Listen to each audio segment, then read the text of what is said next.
Hello ವೀಕ್ಷಕರೇ, ಮಮತಾ ಫುಡೀಸ್ಗೆ ಸ್ವಾಗತ ಸುಸ್ವಾಗತ. ಇವತ್ತಿನ ರೆಸಿಪಿ ಕ್ವಿಕ್ಕಾಗಿ ಮತ್ತು ತುಂಬ ಹೆಲ್ತಿಯಾಗಿರೋ ಅಂಥ ಹೆಸ್ರು ಕಾಳನ್ನ ವಡೆ ಮಾಡೋದು ಹೆಂಗೆ ಅಂತ ಹೇಳ್ಬಿಟ್ಟು ನೋಡೋಣ.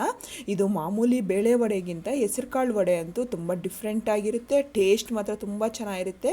ನಾವು ಒಂದು ದಿನ ಸ್ಟಾರ್ಟ್ ಮಾಡ್ತಾಯಿದ್ರೆ ಎಷ್ಟು ಖಾಲಿ ಮಾಡ್ತೀವಿ ಅನ್ನೋದು ಗೊತ್ತಾಗಲ್ಲ. ಬನ್ನಿ ಹೆಂಗೆ ಮಾಡೋದು ಅಂತ ಹೇಳ್ಬಿಟ್ಟು ನೋಡೋಣ.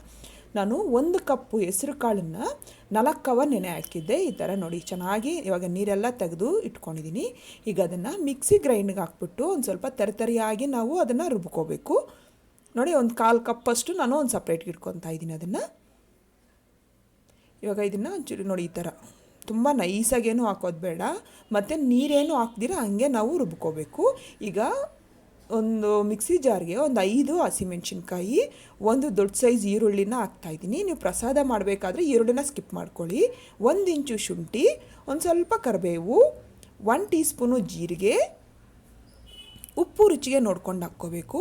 ಹಾಕ್ಬಿಟ್ಟು ಇವಾಗ ಇದನ್ನು ಚೆನ್ನಾಗಿ ಗ್ರೈಂಡ್ ಮಾಡ್ಕೋಬೇಕು. ನೀರೇನು ಹಾಕೋದು ಬೇಡ, ಈರುಳ್ಳಿಯಲ್ಲಿರೋ ನೀರೇ ಸಾಕಾಗುತ್ತೆ. ನೋಡಿ ಈ ಥರ ಚೆನ್ನಾಗಿ ಗ್ರೈಂಡ್ ಮಾಡಿಕೊಂಡು ಇವಾಗ ಒಂದು ಮಿಕ್ಸಿಂಗ್ ಬೌಲ್ಗೆ ನಾವು ರುಬ್ಕೊಂಡಿರೋಂಥ ಹೆಸರು ಕಾಳನ್ನೆಲ್ಲ ಹಾಕ್ಕೋಬೇಕು.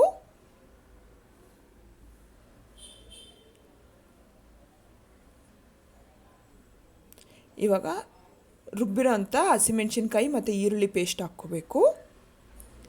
ನಾವು ಒಂದು ಸೈಡ್ ತೆಗೆದಿಟ್ಟಿದ್ವಲ್ಲ 1/4 ಕಪ್ಪಷ್ಟು ಹೆಸರು ಕಾಳನ್ನು, ಅದನ್ನು ಹಾಕ್ಬಿಟ್ಟು ನೋಡಿ ಈ ಥರ ಚೆನ್ನಾಗಿ ವಿಡಿಯೋಲಿ ತೋರಿಸ್ತಾ ಇದ್ದೀನಲ್ಲ, ಈ ಥರ ಕೈಯಲ್ಲಿ ಆದಷ್ಟು ಇದನ್ನು ನೈಸ್ ಮಾಡ್ಕೋಬೇಕು.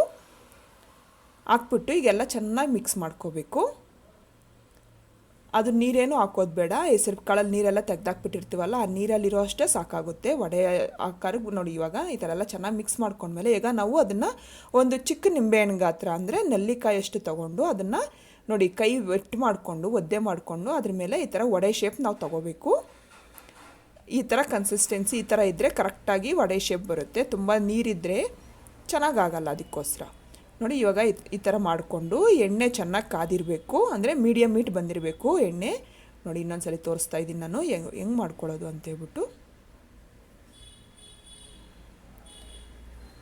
ಎಣ್ಣೆ ಮೀಡಿಯಮ್ ಚೆನ್ನಾಗಿ ಹೀಟಾಗಿರಬೇಕು. ಫ್ಲೇಮ್ ಇವಾಗ ಮೀಡಿಯಮ್ ಫ್ಲೇಮಲ್ಲಿ ಇಟ್ಕೋಬೇಕು. ಎಲ್ಲ ವಡೆನೂ ಇದೇ ಥರ ಮಾಡ್ಕೋಬೇಕಾಗುತ್ತೆ.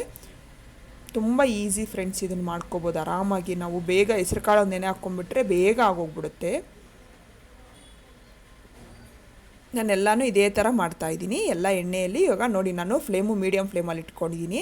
ಹೈ ಫ್ಲೇಮಲ್ಲಿ ಇಟ್ಟು ಮಾಡಿಕೊಂಡ್ರೆ ನಾವು ಅದು ಬೇಗ ಮೇಲೆ ಕ್ರಿಸ್ಪಿ ಬರುತ್ತೆ, ಒಳಗಡೆ ಹಸಿಯಾಗಿ ಹಂಗೆ ಇರುತ್ತೆ. ಅದಕ್ಕೋಸ್ಕರ ಮೀಡಿಯಮ್ ಫ್ಲೇಮಲ್ಲಿ ಇಟ್ಕೋಬೇಕು. ನೋಡಿ ನೊರೆ ಬಂದಿದೆಯಲ್ಲ, ಈಗ ಆ ನೊರೆ ಎಲ್ಲ ಕಮ್ಮಿ ಆಗೋವರೆಗೂ ನಾವು ಫ್ರೈ ಮಾಡಿಕೊಂಡ್ರೆ ಅದು ಒಳಗಡೆವರೆಗೂ ಪರ್ಫೆಕ್ಟಾಗಿ ಅದು ಬೆಂದಿದೆ ಅಂತೇಳ್ಬಿಟ್ಟು ಗೊತ್ತಾಗುತ್ತೆ. ಇವಾಗ ಇನ್ನೊಂದು ಸೈಡು ನಾವು ಫ್ಲಿಪ್ ಮಾಡ್ಕೋಬೇಕು. ಸುಮ್ಮನೆ ಸೌಟ್ ಹಾಕೋದು ಬೇಡ ನಾವು. ನೋಡಿ ಒಂದು ಲೈಟಾಗಿ ಕಲರ್ ಚೇಂಜ್ ಆಗುತ್ತಲ್ಲ, ನೋಡಿ ಇವಾಗ ನೊರೆ ಎಲ್ಲ ಕಮ್ಮಿ ಆಗಿದೆಯಲ್ಲ, ಅಷ್ಟೇ ಆಗಿದೆ. ನಾನು ಎಣ್ಣೆಯಿಂದ ತೆಗಿತಾ ಇದ್ದೀನಿ. ತುಂಬ ಈಸಿ ಇದೆಯಲ್ವಾ, ನೀವು ಟ್ರೈ ಮಾಡ್ತೀರಲ್ವಾ. ಇದು ಚಟ್ನಿ ಜೊತೆ ತಿಂದರೆ ಅಂತೂ ತುಂಬ ಚೆನ್ನಾಗಿರುತ್ತೆ. ಅಷ್ಟೇ ಆಗಿದೆ. ನೀವು ಮನೇಲಿ ಟ್ರೈ ಮಾಡಿ. ಇಷ್ಟ ಆದರೆ ಲೈಕ್ ಮಾಡಿ, ಶೇರ್ ಮಾಡಿ, ನನ್ನ ಚಾನಲ್ಗೆ ಸಬ್ಸ್ಕ್ರೈಬ್ ಮಾಡೋದು ಮಾತ್ರ ಮರಿಬೇಡಿ. Thank you.